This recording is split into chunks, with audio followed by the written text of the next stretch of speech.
Assalamualaikum warahmatullahi wabarakatuh. MTS Mahat DDI Pangsit yang terletak di Jalan Rusa nomor 16 Pakajene di Kota Sidrap. Pertemuan dan perkenalan mahasiswa PPL dan guru-guru di sekolah maupun kepala sekolah. Arahan dan bimbingan diberikan kepada mahasiswa PPL dengan melaksanakan proses belajar mengajar selama 1 bulan full di sekolah MTS Mahat DDI Pangsit. DPL sebagai dosen pendamping mengarahkan dan membimbing mahasiswa PPL dengan mengadakannya monitoring di sekolah MTS Mahat DDI Pangsit.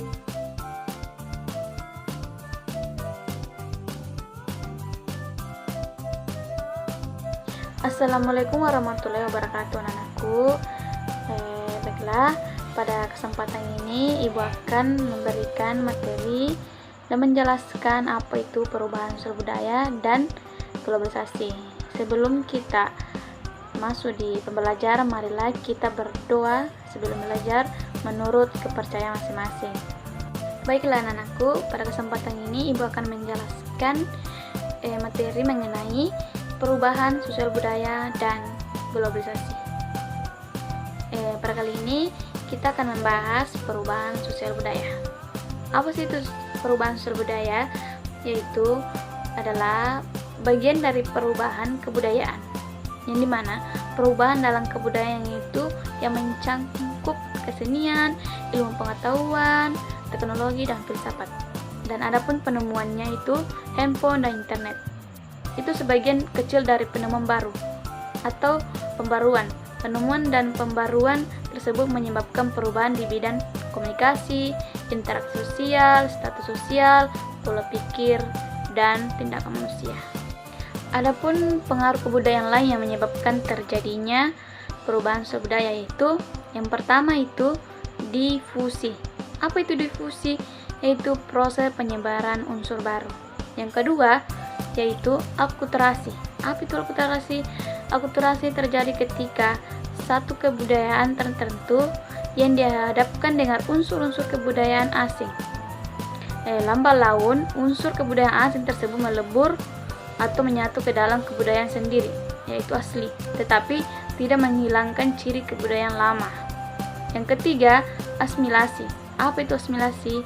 Ialah pertemuan dua kebudayaan yang lambat laun melebur menjadi kebudayaan baru di mana unsur dari masing-masing kebudayaan asli hilang. Yang keempat, penetrasi. Penetrasi yaitu proses perembasan unsur budaya kepada suatu masyarakat baik secara damai ataupun paksaan. Yang kelima, invasi.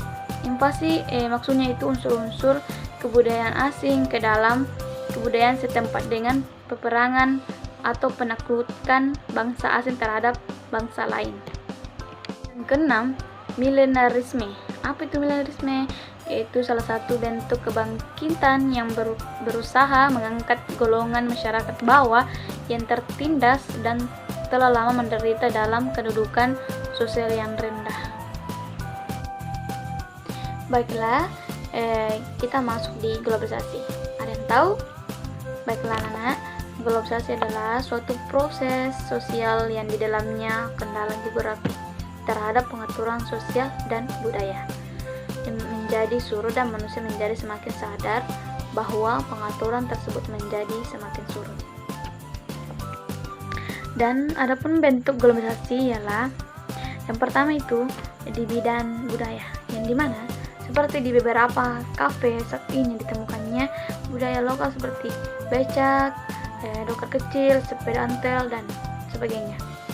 Yang kedua, di bidang komunikasi, seperti telepon, handphone, internet, serta media sosial yang ada sekarang. Yang ketiga, bidang ekonomi, yang berkaitan erat dengan perdagangan bebas. Yang keempat, di bidang iptek atau globalisasi iptek adalah perubahan kehidupan masa depan manusia yang lebih baik, mudah, murah, cepat, dan aman. Yang kelima, di bidang transportasi, contohnya kereta Shinkansen di Jepang yang dapat menempuh Tokyo menuju Kyoto dengan jarak 700 km dengan kecepatan 300 km per jam. Dampak positif globalisasi. Yang pertama, berkembangnya ilmu pengetahuan dan teknologi. Yang kedua, meningkatnya efektivitas dan efisiensi. Yang ketiga, perekonomian suatu negara semakin meningkat. Yang keempat, meningkatnya taraf hidup masyarakat. Yang kelima, komunikasi semakin cepat dan mudah. Dan keenam, berkembangnya dunia perwisata. Ketujuh, perkembangan alat komunikasi dan keterbukaan informasi. Dampak negatif globalisasi. Yang pertama, westernisasi atau suatu perbuatan seseorang yang mulai kehilangan nasionalisme dengan meniru atau melakukan aktivitas kebarat-baratan. Yang kedua, demoralisasi, yaitu menurunnya atau merosotnya akhlak atau moral seseorang. Yang ketiga, kesenjangan sosial ekonomi, di mana perbedaan yang tajam atau satu kelompok dengan kelompok lain dalam bidang sosial dan ekonomi. Yang keempat, kriminalitas. Yang kelima, pencemaran lingkungan.